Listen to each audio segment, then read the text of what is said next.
Hi, welcome to Making Multifamily Money.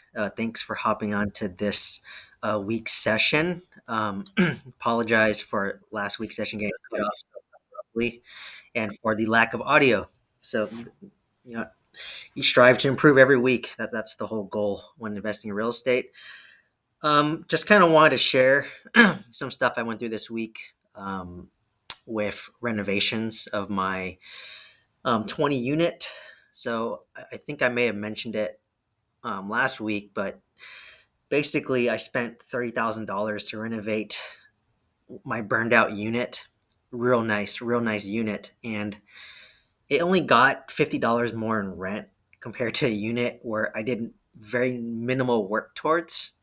And what I mean by minimal, I literally, one unit, I just touched up paint.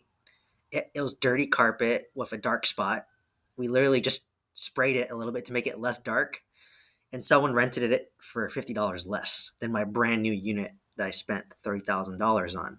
So it was just very, eye opening to me that, sometimes you don't need to over renovate a property and you don't know until you've renovated a few, and then you can test to see, what the market rents are.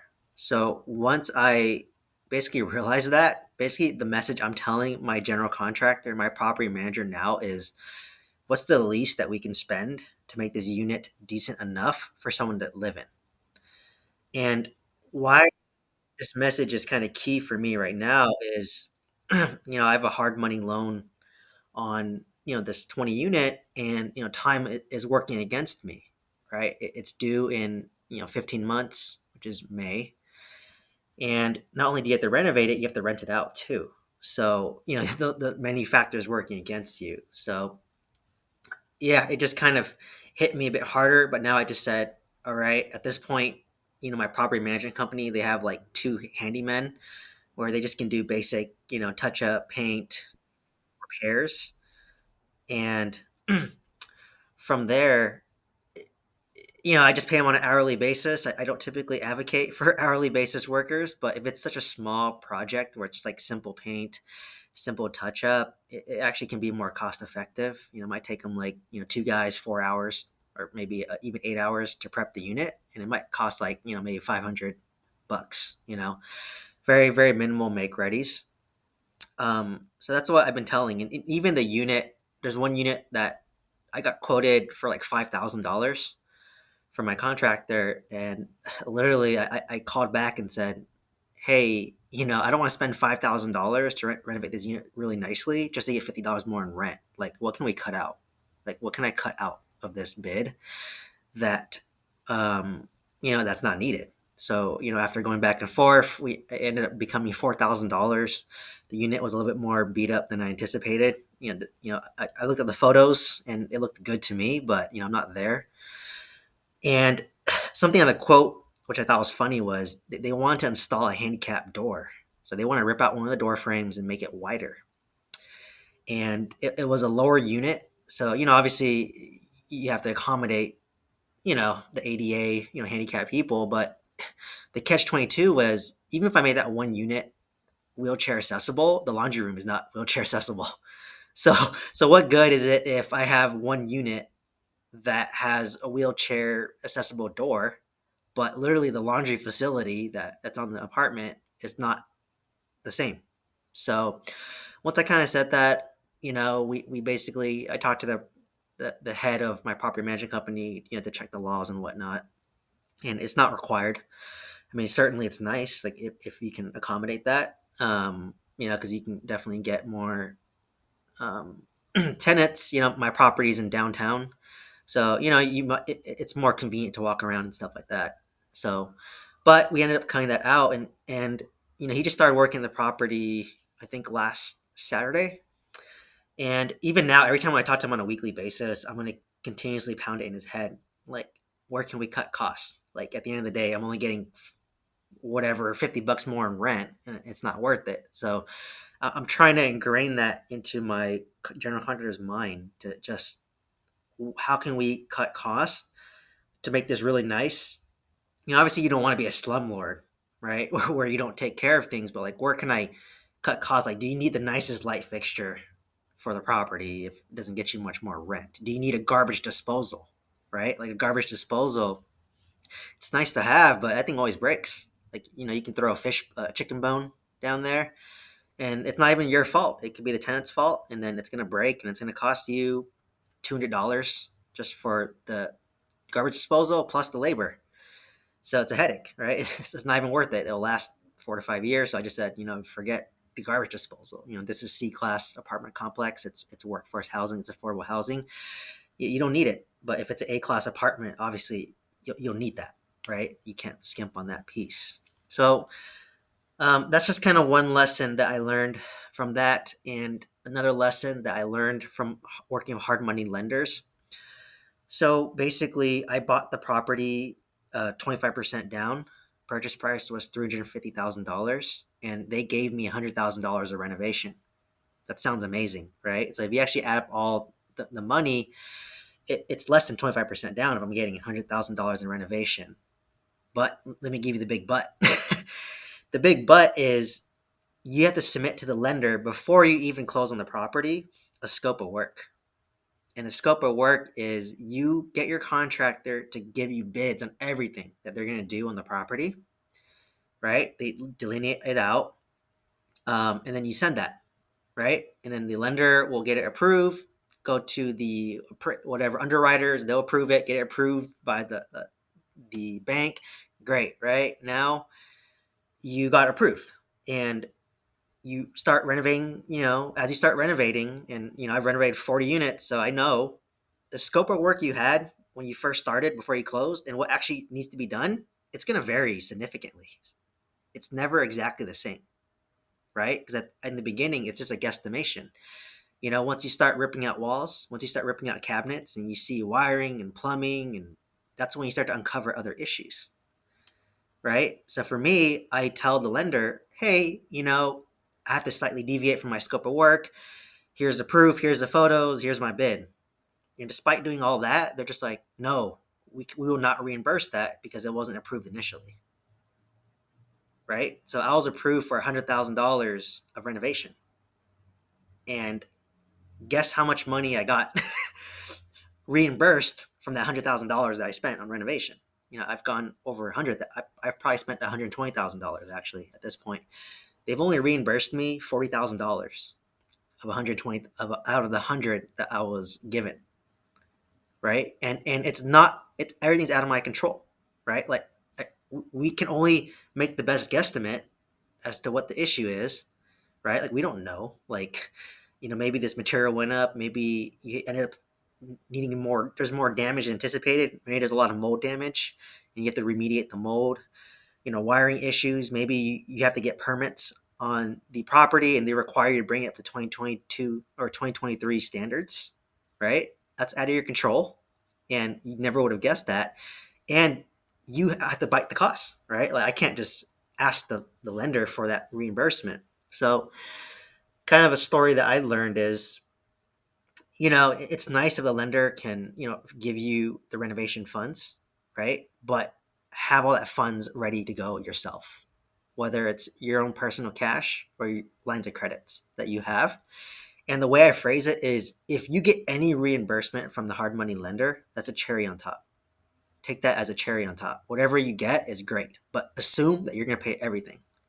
And why that's a good mentality to have is because, like I said, the scope of work is going to vary big time between what you did prior to closing to after what actually needs to be done. Number two is it's going to cost more money too, right? Like everything costs more money. I've renovated 40 units in 1 year. I know. Nothing ever goes as planned, right? It's always more expensive than I anticipate. So that's why you have to have, if you think you need $200,000 for renovation, you better have at least 300 in my book, in my mind, right? And let's just say your lender is going to reimburse you 100. If you get any of that 100 reimbursed, great, but don't count on it, right? Because if I counted on the lender reimbursing me the money, I'd be stuck in a situation where I couldn't renovate the rest of my properties. If I don't renovate them, how can I rent them out? And how can I get a cash out refi if I can't rent out my units, right? So it creates that trickle cascade effect, and who gets screwed at the end when your hard money loans due in 15 months. You can maybe ask to extend it. If if the lender's willing to work with you, you make your payments on time, which I do because I have auto pay. But if they say no, I'm screwed, right?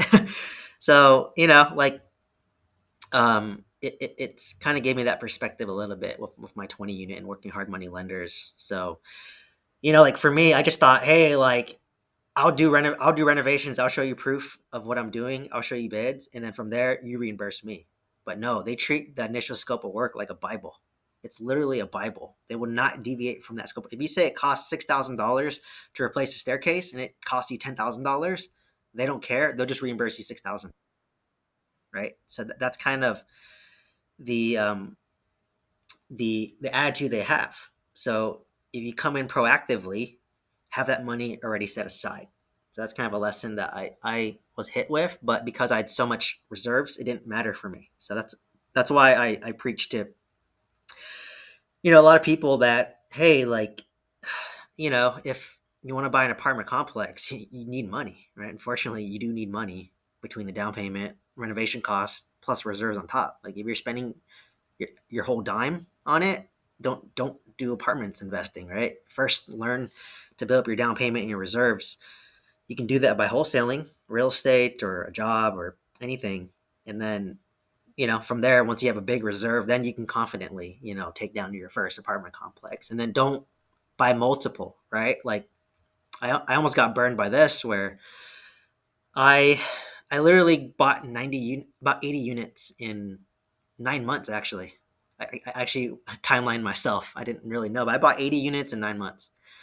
I think literally I got my 26 unit 3 months later. I got my mobile home park, and then like 6 months after that, I got my 20 unit. So literally in 9 months, I bought 80 units, all value add. And believe it or not, after that, I made offers on like another. I think I made an offer on like a 50 lot mobile home park and a 50 lot apartment complex, and thank God I didn't get either of those, right?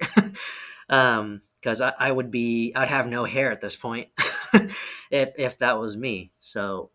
Um, so as a result, it kind of made me pivot a little bit where at this point I'm considering selling my mobile home park, right, to get rid of one project, and then after if I sell it, selling is not fast either, right? It's going to take you have to post it online. It's going to take like 3 months there, and then once you get an offer, it takes 60 to 90 days to close, assuming that it doesn't fall through the cracks. If it falls through the cracks, you restart the process again, right? So you're talking 6 to 12 months to sell the property. So real estate's not liquid, right? That's the downside. If you want to sell it, it takes time um, and patience. So basically, I would try to sell that, and then basically just kind of kick back until my 20 unit is done, right? As a hard money loan on it, and then from there, my 26 unit, I can take my time, right? I have a good loan on it. I'm not as pressured to like you know renovate and rent as fast compared to my 20 unit. So like once I do all those three, at that point, I'll buy another apartment complex. So what I kind of learned was that I was like sprinting, right? Like when people go into real estate, you get so excited that you just want to sprint, sprint, sprint, and you're just so focused. Like I was just so focused on buying properties that I never took a step back to realize like what did I create for myself, right? Right? Like like luckily for me, I don't have as many obligations, and I had a lot of reserves, but it's just not comforting to hit the point where like you have to dip into that reserve fund that you have, even though that's for a rainy day, just like psychology wise, right? So that's not why I invest in real estate.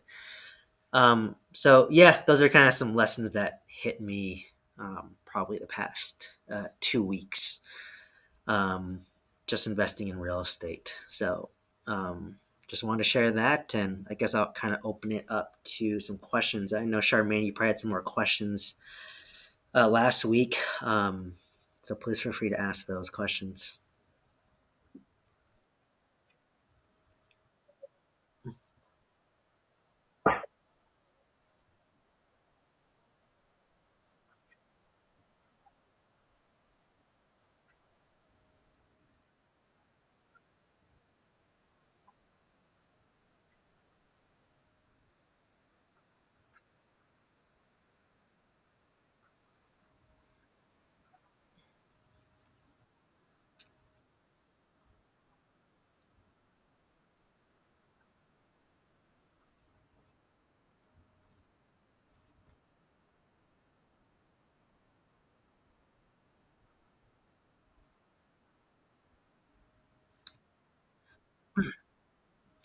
Yeah, that's a great question. Um, to be honest, my mindset for the longest time, and obviously it might change later down the road, but my mindset is I don't actually prefer to partner right now, and the reason for that is, you know, I invest in real estate for freedom, options, and control. But if you partner, by nature of the beast, you are relinquishing a little bit of control, right? So let's just say we partnered where you put in all the money, right? You don't have experience, you don't have the time, but you have the money, right? For me, I have the experience and I have the time, I have the systems. So that's what I'm bringing to the deal. And let's just say that's what you did, and we're 50-50 partners. At that point, for me, it's great, right? It's a match. That's what you want for the partnership. And basically, I run the day to day, and then basically, I run the system, manage it, and then obviously the person going along will learn along for the ride. So I think that's kind of the ideal situation. But like I said, it's a different mindset where I don't want to be dealing with like owners, because it's definitely a different mindset to own real estate versus not. So for me, I'd almost be very picky on picking your partner. I just don't want to pick the first person that says, "Hey, Steven, I'm going to give you $500,000 to go invest in real estate." I would obviously need to know them, um, and work them before, because getting out of a real estate partnership is harder than getting out of a marriage. Just keep that in perspective, right? It's hard. It's easier to get out of a marriage than it is to get out of a real estate partnership. Because in a marriage, you just get a divorce, turn it, that thing's pretty fast. I mean, there's some loose ends you have to tie, but real estate, like, um, you have to list it on the market, try to sell it, and when you're a distressed seller, you might not, you might take a bad deal. It just doesn't. There's a lot out of your control, right? Or maybe let's just say I'm in a partnership with someone else, and they get a divorce, and maybe the wife doesn't want to sell, but the husband wants to sell. So now I'm forced to sell, right? I either buy them out, or then I'm forced to sell. So for me, that's what kind of turned me off initially about it.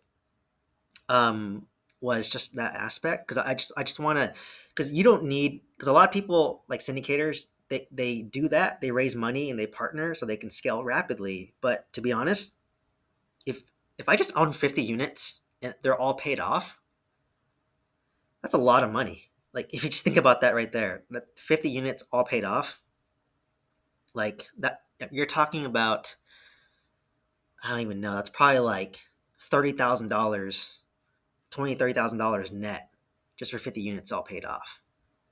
At that point, I mean, your quality of life will not improve, right? Like if I went from 30,000 to 40,000 to 50,000, I mean, it's a lot of money, but at the end of the day, my quality of life will not necessarily improve, right? I may not, I can probably leave my day job. I can probably, afford nice things, if I want to. So that's just kind of one belief I've had. But, right now I still work full time, but my mindset might change a bit, obviously if I leave my day job.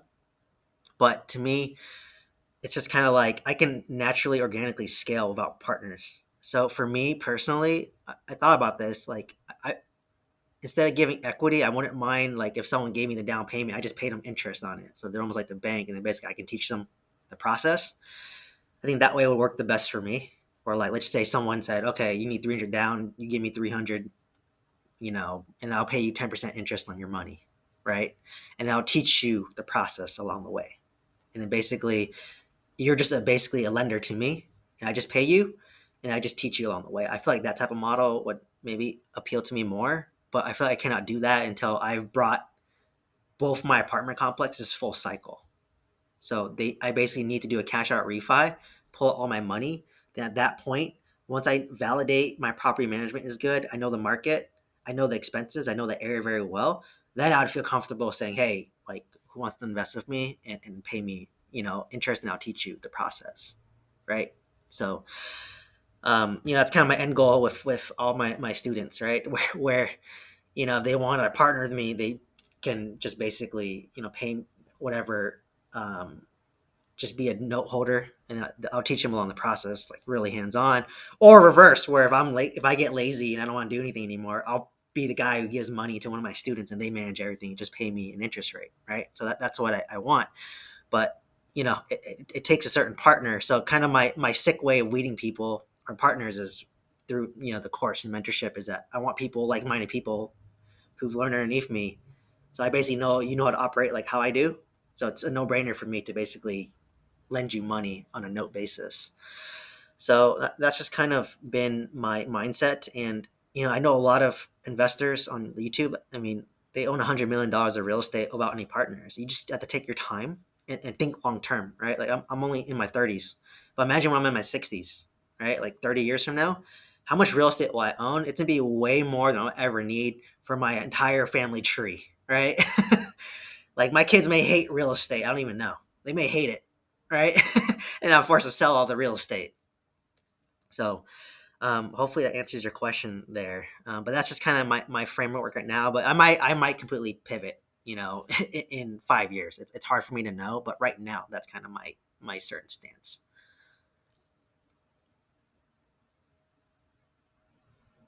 Any other questions?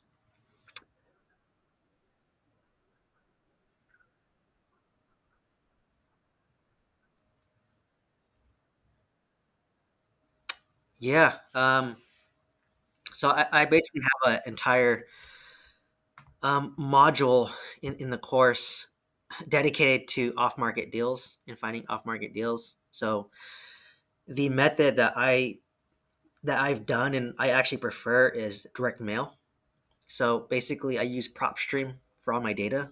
It's just a database that you can pull all the owner's information. And I use a company called Yellow Letters Complete to basically do my mailers for me. And literally, if you tell them that, hey, Steven referred me, they know exactly how I structure my letters. But basically, long story short, the letters that I do, imagine getting like a thank you card from like a friend, like a close friend, right? Or like a wedding invitation from a close friend.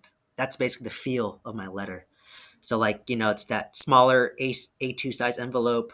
It's handwritten. The name and address is handwritten, so it feels personalized. It's a live stamp, and then basically when you flip over the envelope, it's unsealed. It's just the flaps just tucked in, and then from there you're gonna pull out this letter, and I give a letter template in the course, but basically, it's a very personalized. The first paragraph is talking about yourself. So for me, it'd be like, "Hey, I'm Steven. I'm a pharmacy director. I've been a pharmacist for 10 years, and I own whatever. I'm not going to say 50 units because it makes me come off rich, but I'll just say I own 6 properties, which is technically true, right? Apartment is one property. It's just 30 units. And then from there, I just said I'm just looking to buy one or two more rentals to provide, financial future for my future family.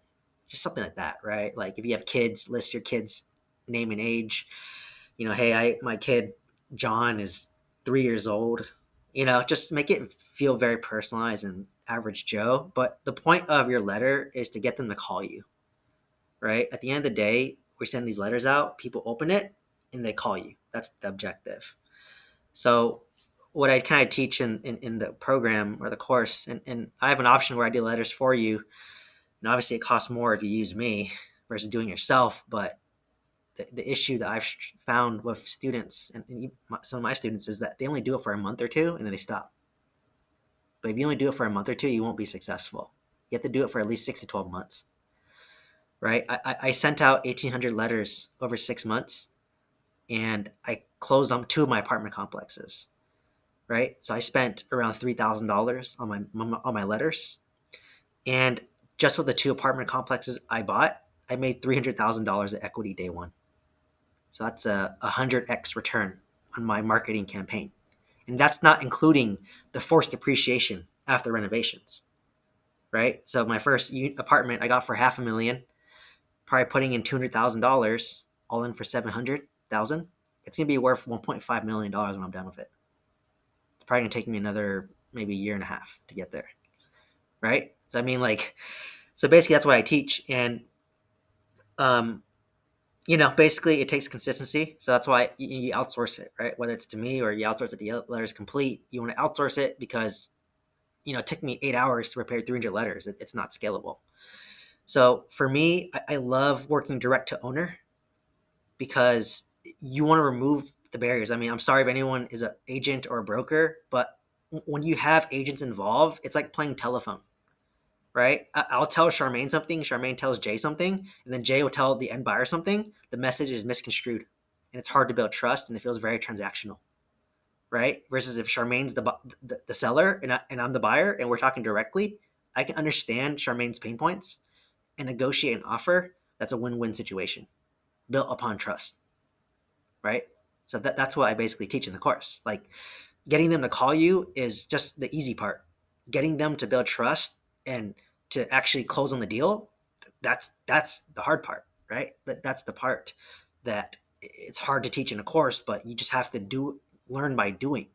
So basically, my students who send letters, I want them to coach them, like say, hey, like okay, what was your strategy in talking to them, and how could we have done this better, right? And for me, my strategy that I use is I come with a servant uh, mindset. How can I serve you? How can I make your life easier so that you're more likely to say yes to me? Right? Like I literally, as I mentioned earlier, selling my mobile home park, you know, I literally, so I'm using a broker, who's part of the deal, right? And then basically the other side, the broker that brought the seller or the buyer, literally, he brought that buyer a LoopNet listing. My thing was listed on LoopNet. That broker literally brought that end buyer a listing from LoopNet and is getting paid $75,000 if we close. Just to go on LoopNet and forward it over to that guy. If I was that guy, I'd feel stupid. I just paid someone $75,000 just to forward me something online that I could have found for free, right? And then it ends up costing me more money because if we just work directly, it would cut out that middleman, and that $75,000 that's paying to that broker might go to me, or that might be split and we both save. I make 30,000 more, you save $30,000, right? So when you kind of cut that middleman, it just makes things a lot smoother, right? And it's not that hard. Like I've written 2 purchase and sale agreements in Oklahoma, and they have a template online. I just googled it. There's a template online. If you cannot spend 2 hours to read that template, and it's very easy to understand. Like you don't need any background whatsoever, and title insurance will tell you if you did it wrong. So that's kind of the strategy that I preach. And by going direct to owner, what's kind of nice too is so owners have been used to being a seller's market, right? Hey, I'm gonna list my property. I'm gonna get $300,000 over asking, multiple offers, all cash. Right? That's been the market for the past, I'd say 2015 until 2022, right? But it's shifting to a buyer's market due to higher interest rates, and that's what the government did, right? They inflated the interest rates to like I think it's like 6 to 8% at this point. And what happens if your interest rate is 6 to 8% versus 3%? Your monthly debt payment is higher. How do banks value your apartment complex? Based on the ability to repay the debt. It's called a debt service coverage ratio greater than 1.25. If your interest rate is 6% versus 3%, the debt service coverage ratio, to hit it, you're going to need more cash flow. So because of that, if they want to sell at, last year's pricing, it's not going to pencil out. The deal will not cash flow enough to suffice a lender. So what bridges these two concerns? I want a high price, but the lender will not lend on it, right? You have to do a higher down payment. That's not good. I don't want to down 50% on a property, right? If it's $1 million property, I don't want to down $500,000. I want to leverage a little more, especially when you're scaling. The solution is creative financing, right? If the property is owned free and clear, you can do seller carry first. If the property still has debt, you do subject to, right? Take over the payments. But how can I negotiate that if there's 2 brokers between me and the end buyer or the end seller, right? The moment you hear seller financing, my broker is going to think that's too much work and effort. I don't understand it. The next broker will be like, I don't get it. I don't understand it. And then if they both don't understand it, what do you think the end buyer is going to understand? They're going to understand absolutely nothing. So that's why for me, I like to go direct to the owner, and I use that using letters. So that's why I'm a big advocate for letters. I don't like cold texting because half the time it goes to spam, and technically it's illegal to just text somebody. without their consent for a business purpose. So, have you ever seen those cold texts? I'm sure everyone's gotten one. It's very ambiguous because they want you to respond. Because once you respond, they can then legally, continue texting you. Cold calling, it's a little bit annoying, right? Half the times when I get cold calls, it says spam on my phone, right? If you have an iPhone or like a Samsung, it already says spam on top. I'm not going to pick it up. I block those numbers. Um, so, that's why I'm a pretty big advocate of letters is I send up the mailers and they call me, right? All I do is I send out the letters and then the hot people who want to sell will call me. The response rate's 3%, 1 to 3%, depending on your market.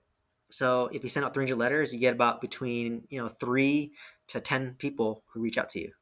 That's just the reality of it, right? So when you have those 3 to 10 call you, treat those leads like gold because you just spent $600 for your mailing campaign just to get 3 to 10 people to call you, right? So it's like what, $60 a call. So you better take that call very seriously and follow up on them. So basically, that's kind of the strategy that I preach. And I feel like it's more effective now because I think owners are afraid that their apartment's going to crash.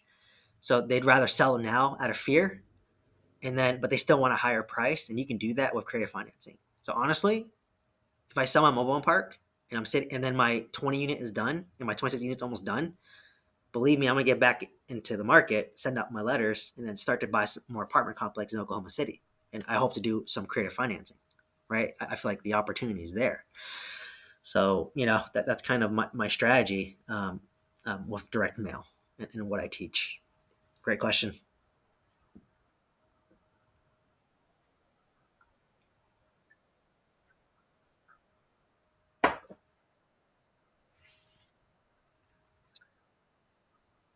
Yeah, so owner carry first only works if the property is owned free and clear. So there's no debt on the property, right? So if it's like literally imagine someone who's owned this apartment complex for 20 to 30 years and they paid off their loan. So it's owned free and clear. And when owner carries first, it means that they're in first lien position. So basically they become the bank, right? So basically you are, let's just say Charmaine has a 20 unit that she has owned free and clear. It's the bank of Charmaine. So I pay Charmaine on a monthly basis, whatever the monthly payment is, auto pay to Charmaine. So Charmaine is now free of the day-to-day operations and should be upgraded to the bank. Like the bank that I pay, they don't care like what I do to the property. All they care is that do they get their monthly payment on time every month? And usually it's auto pay, right? Let's be real here. It's usually auto pay at this point.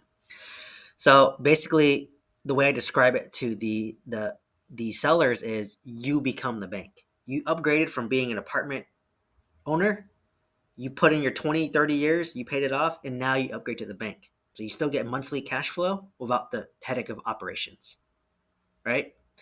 And if I default on the property, just like the bank, they foreclose on me, the bank takes over the property. So if I don't make a payment to Charmaine, or let's just say I run out of money and Charmaine takes back the property again, what does Charmaine get? She got my down payment. She got all my renovation that I've done on the property. And she already knows how to run the property because she was running it for 20, 30 years already, right? Plus, she saves on long-term capital gains tax, right? Because if you sell the property for $1 million and it's owned free and clear, you're going to pay, that 15 to 20% long-term capital gains tax on that property, unless you do 1031 exchange. So that's kind of one method I use. The second method is subject to or master lease agreement. And basically, this is applicable when there is a loan on the property, right? So there's a loan on the property, it's not paid off. So basically, what happens is, um, let's just say Charmaine pays Wells Fargo $1,000 a month. That's her loan. When I buy the property, I'm going to take over the property subject to. I will pay. Let's say I agree to pay Charmaine $2,000 a month, right? So I pay Charmaine $2,000 a month, and then Charmaine pays Wells Fargo $1,000 a month. So Charmaine nets $1,000 a month, and she gets free of the operations of the property. So basically, that's how it works. So basically, Charmaine's name's still on the loan, right? I just take over the property via warranty deed. So just the deed that you file with the county. So my name's on the deed, but Charmaine's name is still on the loan. So basically, that's the concept I describe it, right? Like I pay Charmaine 2,000, and then Charmaine takes that 2,000 and pays Wells Fargo 1,000. She nets $1,000 a month, is free of the operations. And my goal is that I'm taking over this property. I hope to fix it up, add value, do a cash out refinance, and then I'll pay off Charmaine and then pay off, the Wells Fargo loan. And then I'll own the property myself. So basically, what I kind of teach is you have to understand their situation. Are they in pain, or do they want gain? If they want gain, that means that it's seller carry first. They own the property free and clear. If they're in pain, most likely it's going to be subject to. So, like an example I like to give is like, well, why would people do subject to? Let's just say you bought a property for $1 million. You did 10% down. So you have $900,000 on the property. And let's just say it's worth $900,000 now. And you try to sell it. What's going to happen when you go to that closing table? You're going to have to pay all those fees, right? You have to pay both brokers, all the closing fees. That's about 10%. So if you sell it for $900,000, you're going to have to come to closing with 90K just to sell your property that's not doing well, right? So that's where subject to comes in to rescue that situation. Um, so yeah, it's kind of a more difficult concept. Even it took me a while to kind of grasp it, but that's the simplest way that I could think about it. So hopefully that makes sense with subject to.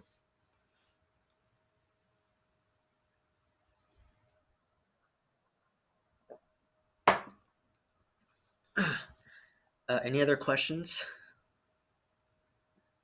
from anybody?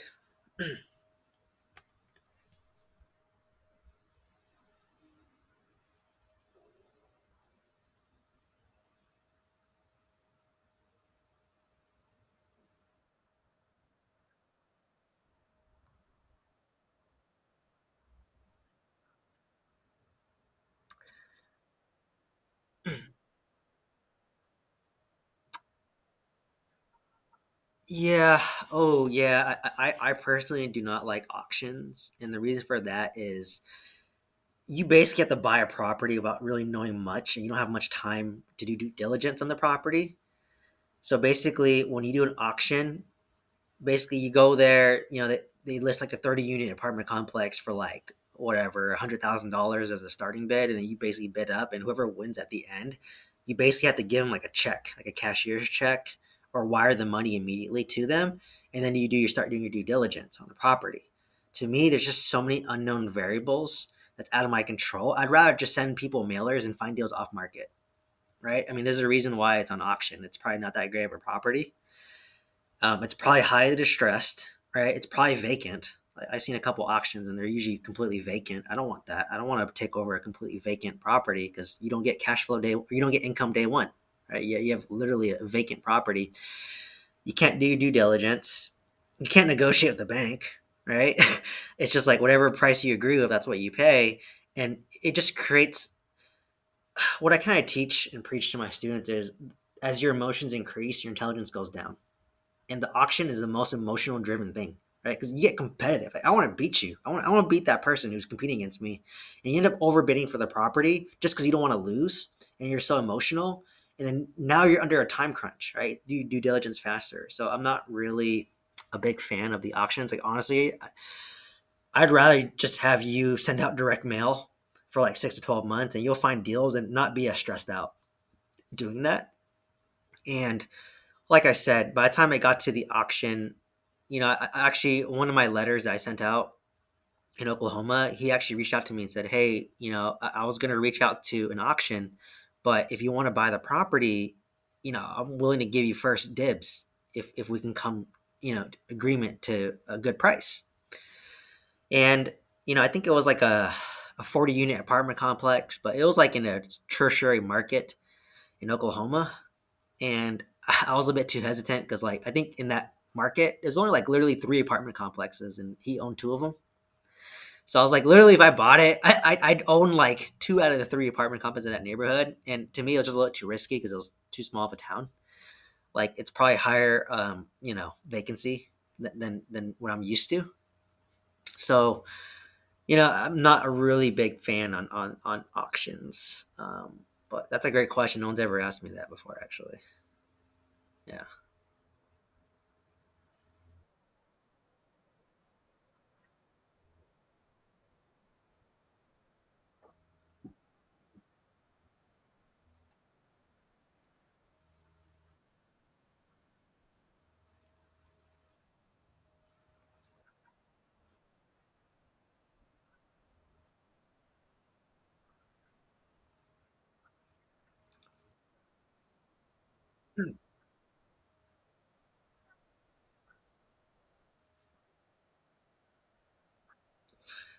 Yeah, I can just share, I guess, my journey. So I started off house hacking, right, where I was basically buying single family homes 10% down, and then live in the master bedroom and rent out the other units.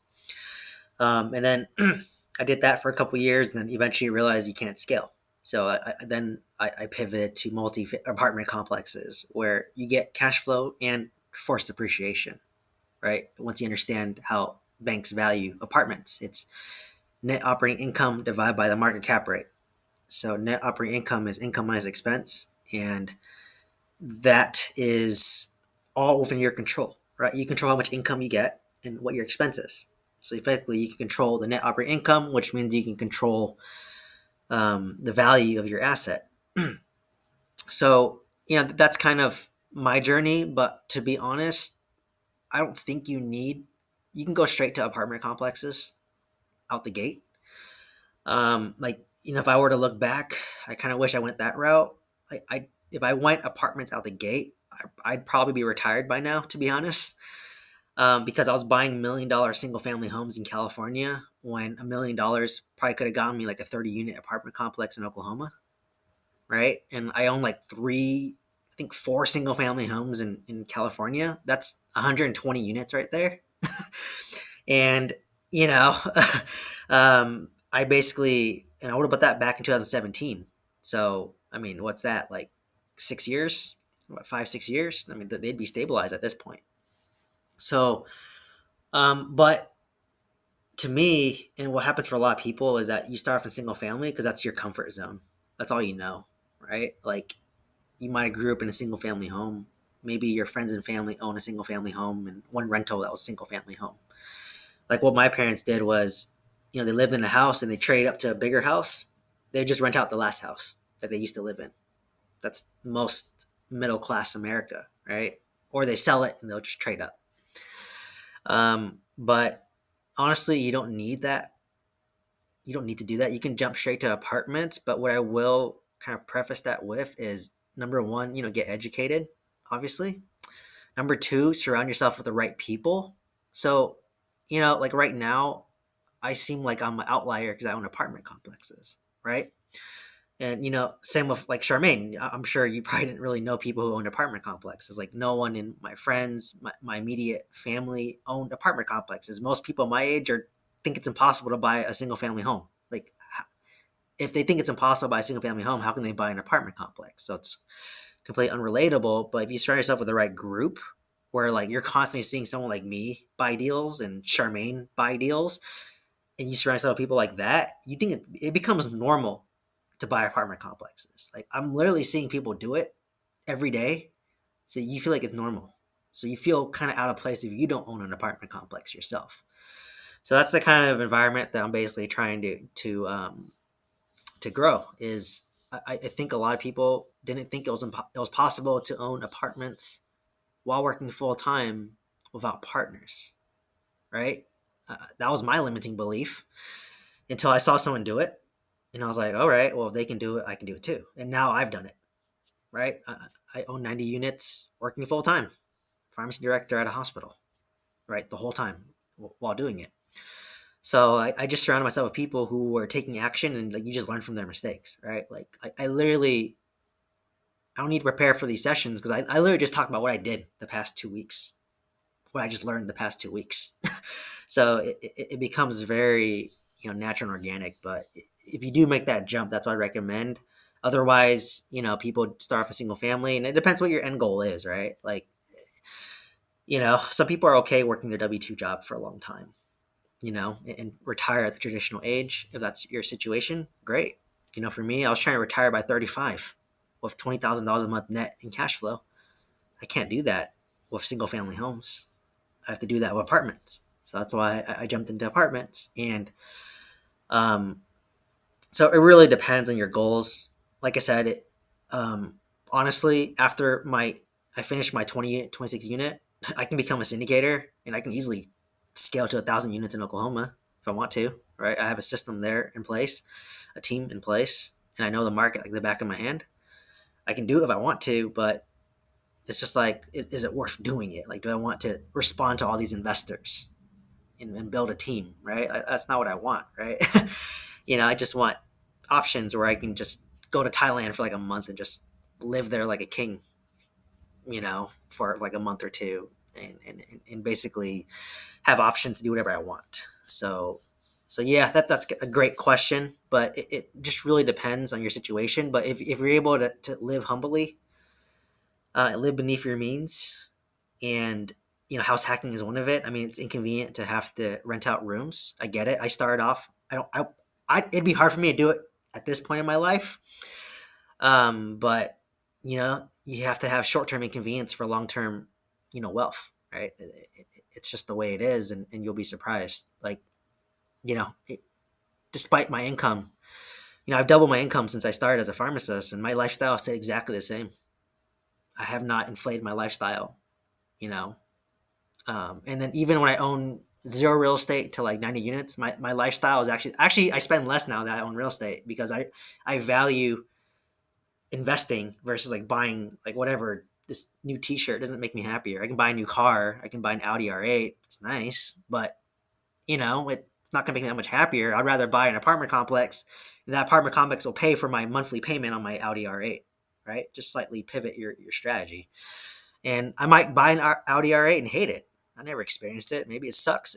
It's too stiff, right? Or if I hit a curve, I'll feel bad. Like, oh shit, I just scratched my car. Versus like, right now I just drive a 15-year-old BMW. If I hit a curve, it's like whatever. So it just really depends on what you want. But if you stay humble and if you delay, inflating your lifestyle and buy real estate, you'll be pretty successful long term. So it's a little side tangent there, but great question. Any other questions? Probably have time for like maybe two more.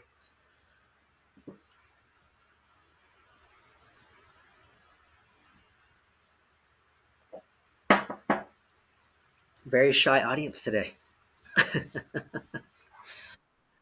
Yeah.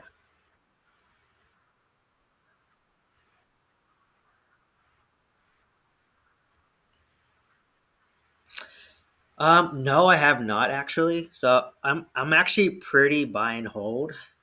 Um, I say that, yeah, I'm selling my mobile home park, right? But the way I view my single family homes is they're kind of breaking even right now. And California, as much as people knock on it, like you have such great tenants there that like I barely have to worry about it. Assuming you have a good tenant, like they just pay me every month like clockwork. I just raise the rent on my tenant by like $200, and they'd even bat an eye, right? That's just kind of how the market California is. But I call my single family homes like little piggy banks, right? Like I think the first single family home I bought in 2017 for 800,000, it's probably worth about 1.2 now. So that's about $400,000 of equity. So obviously I can sell that 1031 exchange it into probably maybe a 50 unit apartment complex in Oklahoma. But for me, what's stressful about the 1031 exchange is you have 6 months to identify a property and close on it. And so for me, I'm actually making a lecture on it, but I advocate for the reverse 1031 exchange.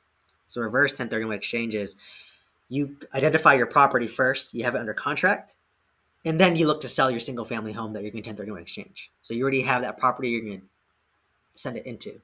So for me, that's more control, right? That's what I'm working with one of my students on right now. Actually, is um, get your property first, and then once you have it under contract, then you can list because it's easier to sell a home than it is to try to buy a good home, right? And especially in California, I can sell my single family homes like it's easy. It's easy in California, right? I can sell it. So down the road, I thought about it, um, but at the same time, just like if I hold this property for 30 years in California, it's always going to go up, right? I mean, right now it's going to dip and the rents aren't as great, but just the appreciation. So if I can hold on to it, I'll do it. But you never know. I might hit a point where it's too inconvenient for me. Then at that point, I'd be tempted to just find a new apartment complex and reverse 1031 exchange into it. So I may do that down the road. But right now, I'm buy and hold. I'm actually intentionally limiting myself because I don't want to scale too fast. But obviously, if I sold all my single family homes, I can scale. Like I bought 90 units without selling a single family home. Just think about that. It's about probably $1 million of equity in my single family homes trapped up. I mean, if I sell that, I can buy a $4 million apartment complex. What does that get me in Oklahoma? That's, I don't know, probably close to 100 units, right? So I mean, I could double my portfolio right now, but I'm intentionally trying to put brakes on myself so I don't, you know, stress myself out. So but yeah, so to me, like, you can always start with single family homes and trade up. It's like playing Monopoly, right? You remember you buy a little home on Boardwalk, and once you put four homes on Boardwalk, you trade up to hotel. It's like the same concept, right? So the key is get started. But what I'd advocate is just pick one lane and stay in that one lane. This is why I'm selling my mobile home park, is I deviated from single family to apartments and mobile home park, and the mobile home park was taking up way too much time and energy. And honestly, I think with my offer, I might make, fingers crossed, maybe $200,000. But honestly, I thought I was going to lose money in the deal. Like I thought I might lose. So to me, if I break even and get all my money back I put in the deal and walk away from it, I'm happy enough with it, because number one, I didn't lose money, and number two, it helped give me guidance as to what I should do. Right? Why should I buy mobile home parks and deal with that when I just could buy more apartments in Oklahoma where it's easy for me? Like, why did I pick the harder option? Right? I should just pick the easier one. And it'll be easy for me because I know the market. So that's just kind of um, something that I learned there. But great question. Did I answer it?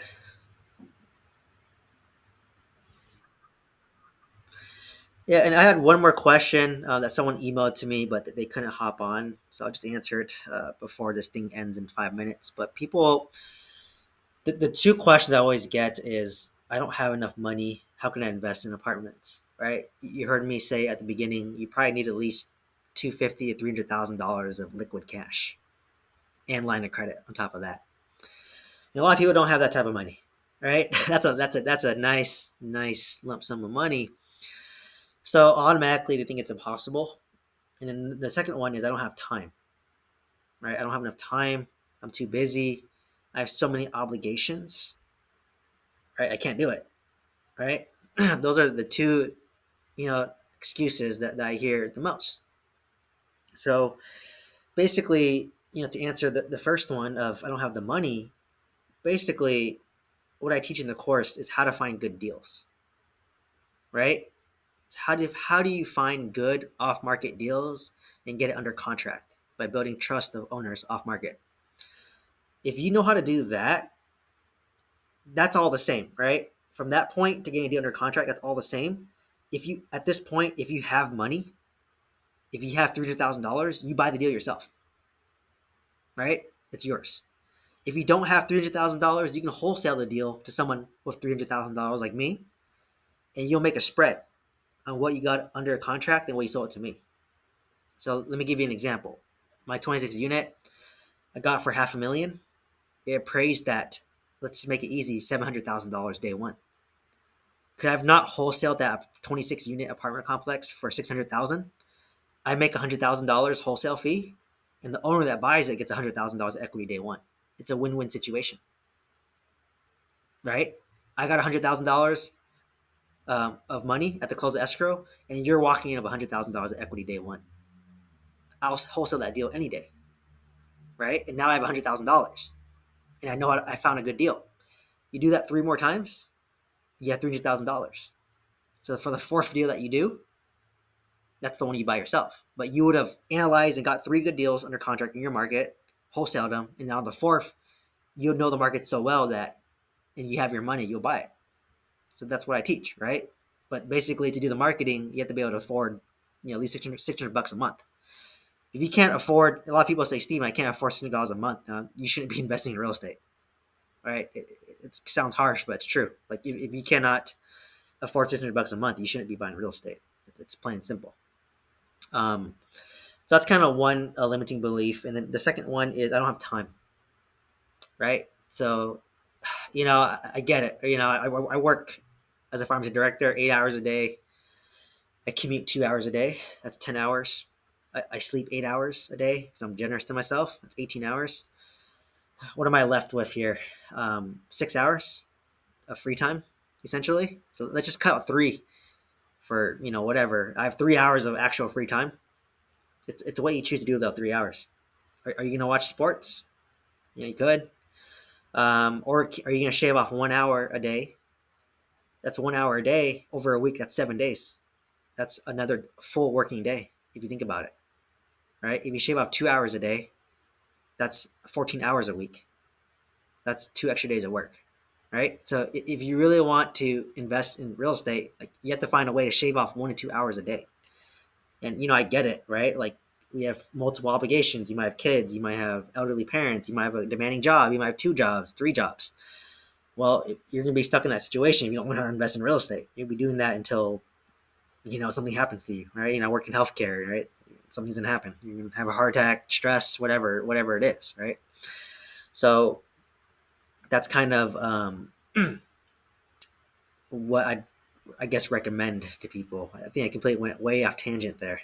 but